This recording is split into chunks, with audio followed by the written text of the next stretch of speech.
और इस वक्त की बड़ी खबर रायपुर से, जहां शराब घोटाले में एसीबी ने पेश किया है चालान। एसीबी और ईओडब्ल्यू ने पेश किया है 1200 पन्नों का चालान। एसीबी के चालान में कवासी लखमा पर गंभीर आरोप। शराब घोटाले में लखमा की अहम भूमिका एसीबी ने कहा है। 2000 करोड़ का हुआ था शराब घोटाला। शराब घोटाले में हुई थी कवासी लखमा की गिरफ्तारी। 5 महीने से रायपुर जेल में बंद है कवासी लखमा। इस वक्त की बड़ी खबर से आपको रूबरू करा रहे हैं, जहां रायपुर से खबर, शराब घोटाले में एसीबी ने पेश किया है चालान। एसीबी और ईओडब्ल्यू ने 1200 पन्नों का चालान पेश किया है और एसीबी के चालान में कवासी लखमा पर गंभीर आरोप है।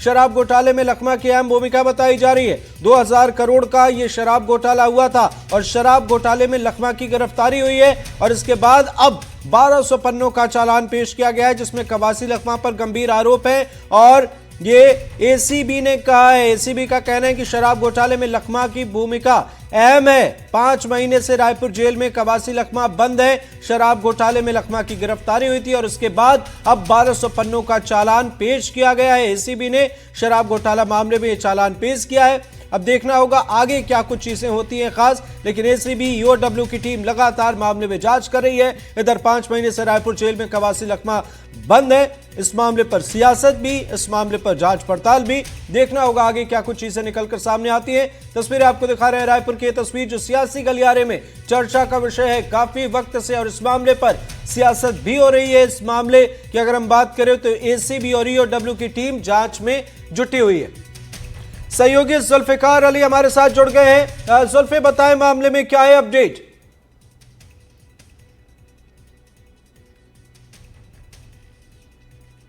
आबकारी मंत्री रहे हैं, उस दौरान 2161 करोड़ रुपए का कथित शराब घोटाला हुआ था। उस मामले में ये पहले ईडी ने उनकी गिरफ्तारी की और ईओडब्ल्यू ने भी उनकी गिरफ्तारी की है। तो ईओडब्ल्यू का चौथा चालान पेश किया गया है, जिसमें 1200 पन्ने का यह चालान है और इसमें ये बताया गया है कि किस तरीके से छत्तीसगढ़ में आबकारी घोटाला हुआ था और उसमें आबकारी मंत्री रहते हुए कवासी लखमा की क्या भूमिका थी।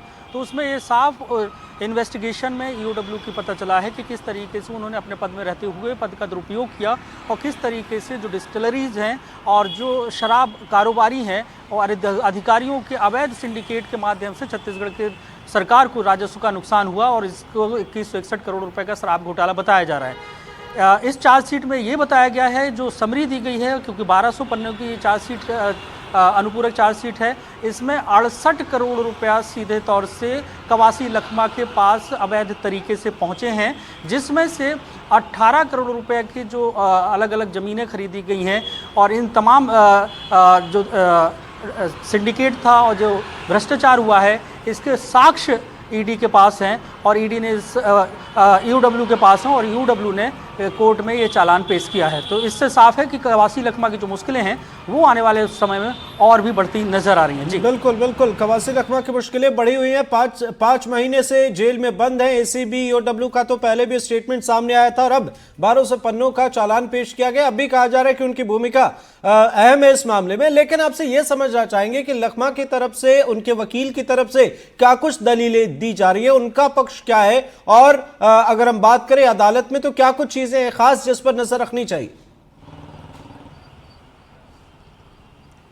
पहले दिन से ही कवासी लखमा और कवासी लखमा के बेटे और उनके वकीलों के द्वारा ये कहा जा रहा है कि राजनीतिक तौर से उन्हें फंसाने की कोशिश की जा रही है, क्योंकि वो झुकने को तैयार नहीं है। वो जब आबकारी मंत्री रहे हैं, उन्होंने किसी भी तरीके का कोई भी भ्रष्टाचार नहीं किया। उन्होंने तो यहाँ तक कहा कि वो अनपढ़ हैं और अनपढ़ होने की वजह से ये सब चीज़ें उनके साथ हो रही हैं, क्योंकि अधिकारी जो उनसे कहते थे, उनके अधिकारियों की बात मानते हुए वो वहाँ पर एक हस्ताक्षर कर देते थे। तो सीधे तौर से वो अपने आप को पाक साफ बेगुनाह बता रहे हैं और इसी तरीके से उनके वकील की जो दलील हैं, वो दलीलें भी कोर्ट में इसी तरीके की दी जा रही हैं। अब ये चालान पेश किया गया है तो चालान ठीक है। जुल्फी, एक बड़ा सवाल ये है कि इन दलीलों में दम कितना नजर आता है, अदालत में ये चीजें कितनी बुलंदी से रखी जाती है, वहां पर कितना कंसिडर किया जा रहा है? बिल्कुल, अब ये तो तभी पता चलेगा जब कोर्ट दोनों पक्ष की जो दलीलें हैं और जो ईओडब्ल्यू के द्वारा उपलब्ध कराए गए साक्ष्य के आधार पर कोर्ट निर्णय लेगा। तो अभी ये ट्रायल की जो प्रक्रिया है वो लंबी चलेगी। कवासी लखमा के पक्ष के जो वकील हैं वो अपनी दलीलें रखेंगे और जो ईओडब्ल्यू के जो चालान हैं, जो साक्ष्य हैं, इन दोनों का कोर्ट में जब जिरह होगी और कवासी लखमा के वकील उनकी जो ईओडब्ल्यू के दावे हैं उन दावों को किस तरीके से क्वैश करा पाते हैं, किस तरीके से उसे झूठा साबित करते हैं, ये आने वाला वक्त है जब कोर्ट में इनमें डे टू डे जब इस पर हियरिंग होगी और दोनों तरफ से जब साक्ष्य रखे जाएंगे, क्योंकि ईओडब्ल्यू ने तो अपनी तैयारी कर ली है और उन तैयारियों को, उन साक्ष्यों को कवासी लखमा के वकीलों को कोर्ट में जिरह करके गलत साबित करना है। तो इसके लिए इंतजार करना होगा। जी बिल्कुल सही आपने कहा। इतना तय नजर आ रहा है कि लखमा की मुश्किलें बढ़ी हुई हैं और ये चुनौती उनके सामने और बढ़ सकती है। बहुत बहुत शुक्रिया, नजर बनाए रखिए आप। फिलहाल हमारे साथ जुड़ने के लिए बहुत बहुत शुक्रिया।